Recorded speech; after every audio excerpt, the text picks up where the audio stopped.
Mal de dos, mal du siècle, on voit ça tout de suite avec mes invités.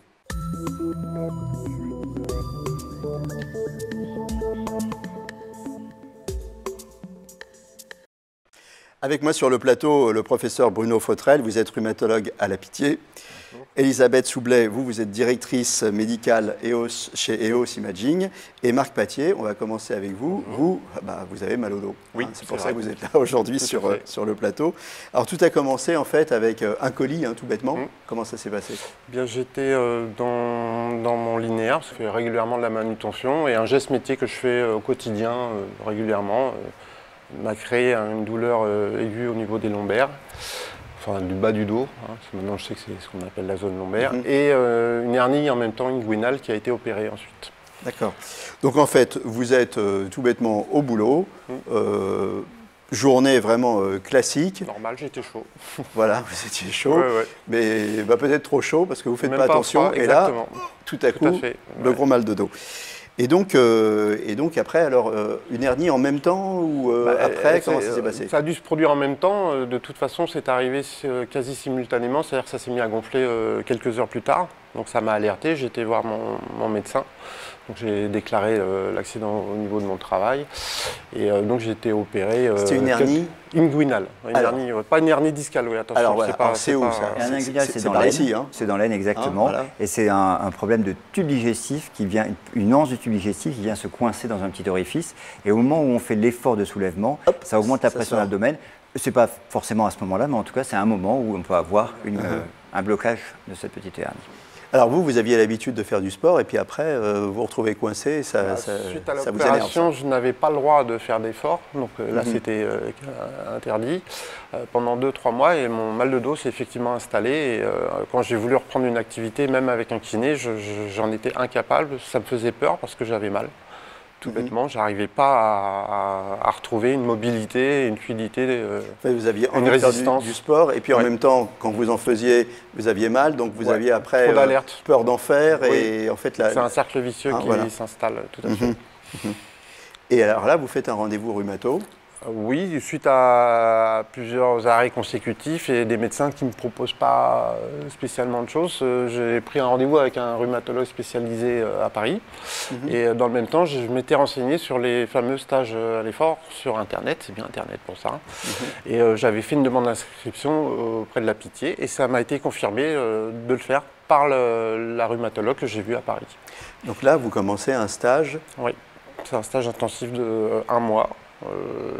Tous les jours de la semaine, de 9h le matin à 4h l'après-midi, avec un corps médical d'accompagnement. Et comment en fait, alors que vous aviez peur de faire du sport, on arrive à vous faire du sport 5 heures par jour, tous les jours de la semaine? Eh bien, avec un éducateur qui est là pour nous indiquer comment faire, ce qu'il faut faire, ce qu'il ne faut pas faire, et progressivement faire les choses pour retrouver une mobilité, une résistance et une envie aussi de retrouver son corps. Les résultats, vous les sentez rapidement? Tous les jours quasiment, semaine après semaine. En ce qui me concerne, parce qu'on est plusieurs dans le stage. Mais donc c'est encourageant, c'est-à-dire vous avez senti véritablement... c'est le jour et la nuit entre avant et après, ça c'est certain. C'est un point important, ce que dit Marc, c'est que très souvent, donc on a mal au dos, on arrête de bouger, on ne sait plus comment faire, et il y a un facteur négatif du médecin. Là, c'était les médecins pour la chirurgie digestive qui ont dit « ne bougez pas ». Et au moment où on va se remettre en marche, des douleurs réapparaissent et on ne sait plus ce qu'il faut faire. On ne sait plus les bons mouvements, les mauvais mouvements. Et le stage, le but, c'est d'accompagner les gens avec un renforcement musculaire et puis une reprise d'activité qui sont après ludiques, pas seulement de la rééducation. Mais... Oui, il y a tout un corps médical. Tout un accompagnement, on va en parler justement, vous allez nous détailler le programme. Aujourd'hui, vous avez encore des douleurs? Ah, j'ai mal tous les jours, bien sûr. Tous les jours, mais vous avez appris à les gérer, c'est ça? De toute façon, le but du stage, enfin moi je l'ai pris ainsi, et je m'en doutais de toute façon, parce que le médecin me l'avait dit, mais d'une autre façon. C'est ce qu'on appelle une maladie chronique, donc ça va être là tout le temps.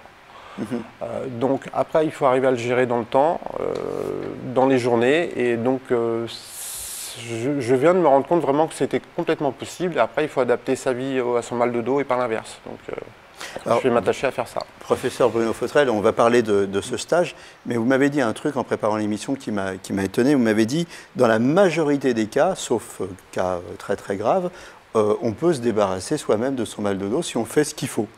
Donc, Le mal de dos, c'est un ensemble de pathologies. La majorité des cas, ce qu'on appelle la lombalgie commune, c'est-à-dire que ce n'est pas lié à une lésion musculaire, ce n'est pas lié à une infection, ce n'est pas lié à une tumeur. On a mal au dos. Le dos, c'est une structure assez complexe, comme un mât, mais en plusieurs morceaux. Il y a plein de raisons que ça grince à certains endroits. Avec des traitements simples, quand on se bloque le dos, quand on a un lumbago, des traitements simples permettent de passer le cap douloureux et la reprise progressive de l'activité va faire que l'épisode va rentrer dans l'ordre tout seul, avec un minimum d'intervention médicale. Et puis, il y a quelques patients, probablement pas beaucoup plus de 10%, qui là vont avoir des douleurs qui vont se chroniciser, qui vont évoluer. Alors quand on dit chronique, c'est plus de 3 mois. Et de plus en plus, on dit, si un mal de dos dure plus de 6 semaines, on commence à s'orienter dans une mauvaise direction. Il faut vraiment consulter un spécialiste du dos, donc un rhumatologue, éventuellement un médecin rééducateur, pour essayer d'avoir les conseils et d'aller dans la bonne direction. À un certain moment, on voit finalement que sur les différents examens d'imagerie, il n'y a rien de cassé, rien de lésé. Il faut simplement remettre en mouvement ce dos. Et c'est là qu'on conseille très activement une prise en charge pluridisciplinaire avec des médecins, des kinésithérapeutes, des éducateurs sportifs, des ergothérapeutes, et puis également des médecins ou des soignants qui sont capables d'apprendre aux patients à gérer la douleur. Un des objectifs que Marc a très bien dit, un patient qui vient nous voir aimerait ne plus avoir mal. Et dans les situations chroniques, on essaie de faire comprendre aux patients que l'objectif premier, c'est de bouger, malgré la douleur. C'est pas sûr qu'elle soit chronique et vous vous en débarrassiez jamais, ça va petit à petit s'amender, mais au départ, il faut faire avec la douleur. Et c'est ça qu'on apprend aux patients. C'est ce fameux mot savant qu'on appelle la kinésiophobie, c'est ça? La kinésiophobie, c'est la peur de bouger. Ah oui. Et effectivement, ça peut faire très mal d'avoir mal au dos. L'intensité de la douleur ne traduit pas une lésion plus grave. C'est simplement que, voilà, de temps en temps, se déchirer un muscle, ça peut faire mal. Donc, de temps en temps, avoir mal au dos, ça fait une douleur très aiguë, très intense, mais les choses vont rentrer dans l'ordre. Et quand les patients n'arrivent pas à reprendre confiance dans leur dos, on a ce cercle vicieux où on a peur de bouger, parce qu'on a peur de revenir à l'état de les patients, mais aussi les médecins. Est-ce que votre type de programme est suffisamment connu des médecins, ou alors est-ce qu'au contraire, il y a encore des médecins qui recommandent le repos? Alors, de moins en moins, je ne dis pas que ça ne peut pas se trouver, mais il y a eu énormément d'efforts qui ont été faits pour communiquer auprès des médecins, bien sûr, rhumatologues, mais également auprès des médecins généralistes, pour dire que le repos, avant on prescrivait le repos, on disait vous devez rester au lit, voire quand les patients bougeaient, on disait si vous avez encore mal, c'est parce que vous êtes resté au lit. Donc maintenant, le message de dire que le repos n'est pas un traitement est quand même globalement bien passé. Donc ce qu'on peut dire, c'est que l'activité physique est un médicament, pour plein de choses d'ailleurs. C'est exact, et que surtout, adapter ses activités physiques, c'est une chose, les arrêter complètement ne va que mettre dans la difficulté par après. Est-ce qu'on peut recommander de la gym préventive? Est-ce qu'il y a des mouvements à faire pour prévenir le mal de dos? Alors, dans l'activité physique, il y a un point qui est important pour nous, c'est que les patients doivent se faire plaisir, doivent avoir une certaine satisfaction à bouger. Donc, s'il n'y a pas un exercice qui est bien, vous pouvez pratiquer le yoga, vous pouvez faire du tai chi, vous pouvez aller en salle de sport. Mais il faut faire quelque chose. Mais il faut faire quelque chose. Voilà. Les principales causes, posture, surpoids, des choses comme ça? Bien évidemment, quand on est en surpoids, on a plus de contraintes sur le dos, ça peut faire plus mal. On parle beaucoup des faux mouvements, on ne sait pas bien dans quelle mesure ces mouvements sont vraiment délétères. Marc a très bien expliqué qu'il a fait un mouvement comme il le faisait d'habitude, mais cette fois-là, ça a déclenché la douleur. Donc, de plus en plus, on ne dit pas qu'il y a une bonne façon et une mauvaise façon de bouger, il y a plutôt tenir compte de son dos et utiliser ses muscles pour éviter de faire trop de contraintes sur le dos. Elisabeth Soublet, vous chez EOS Imagine, vous avez développé des techniques en fait, qui permettent de comprendre comment ça se passe. Comme vous le disiez, le dos c'est complexe, les disques, les vertèbres, les muscles, tout ça. Et alors chez EOS Imagine, on va voir une petite vidéo. Qu'est-ce qui fait qu'on arrive à mieux comprendre tout ce qui se passe et donc à aider le médecin à faire son diagnostic? Alors effectivement, comme on va le voir sur la vidéo, la technologie d'EOS en fait consiste à aller faire une image rayon X avec une dose bien inférieure à ce qu'on a normalement sur un système rayon X. Et c'est une image du corps entier, de la tête jusqu'aux pieds, qui est faite en simultané en face et en profil et qui nous permet, avec des algorithmes assez sophistiqués, d'aller faire une reconstruction 3D à la fois de la colonne vertébrale, mais aussi du bassin et puis des os des jambes. Et l'intérêt de cette technologie, c'est qu'elle est faite en position debout, c'est-à-dire en position fonctionnelle, en position de charge.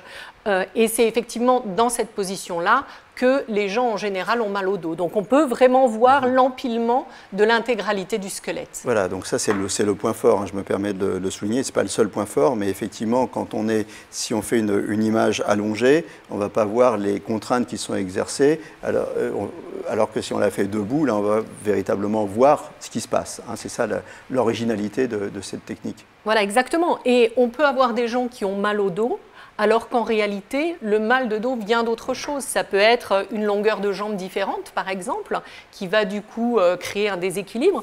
Donc en fait, l'ensemble du squelette, c'est un peu comme une tour. Si vous avez une brique à un endroit qui est enlevée, eh bien, ça peut poser des problèmes d'alignement. Et c'est exactement ce qui peut se passer dans certains cas pour des gens qui ont mal au dos. Et donc, il faut regarder l'intégralité du squelette.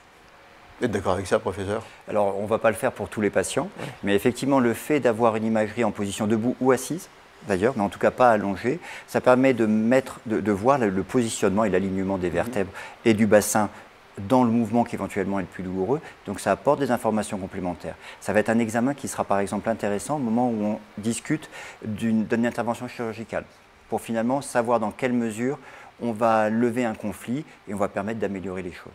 Donc, on peut faire des radios simples de la colonne vertébrale quand on a un mal de dos, la lombalgie commune, mais lorsqu'on a besoin de plus de précision, c'est un examen tout à fait intéressant. En quelques mots, parce qu'on arrive bientôt à terminer l'émission, il y a donc cette position debout, mais il y a aussi l'algorithme qui permet de tourner autour. Tout à fait. À partir du moment où on a une reconstruction 3D, on peut regarder la colonne vertébrale dans toutes les directions. Une reconstruction 3D, pour que les gens comprennent bien, en fait, vous avez pris une image de face, une image de profil, et c'est les algorithmes qui vont faire le reste. Voilà, qui vont faire un modèle, en fait. Ce n'est pas une reconstruction 3D comme on peut avoir en scanner, donc, ou en IRM, on n'aura pas les muscles, mais par contre, on aura l'enveloppe des vertèbres, du bassin et des membres inférieurs. Et on va pouvoir comprendre la relation de tous ces... Il y a beaucoup de centres en France où on peut bénéficier de cette technologie? Alors, on a de la chance que, comme c'est une société française, sur les 330 systèmes installés dans le monde, il y en a 80 en France. Donc, ils sont à la fois dans des grosses CHU, mais aussi voilà, exactement, dans des centres d'imagerie privés. Voilà. Comment ça va aujourd'hui, Marc? Ça va mieux. Ça va mieux? Oui. Eh bien, c'est super, ça va mieux. Ça veut dire que le programme fonctionne, ça veut dire qu'il faut se bouger en préventif et en curatif, que comme on le disait tout à l'heure, l'activité sportive est un médicament. Je vous remercie tous les trois d'être passés sur le plateau de l'émission. Je vous dis à très bientôt pour un nouveau numéro et d'ici là, portez-vous bien.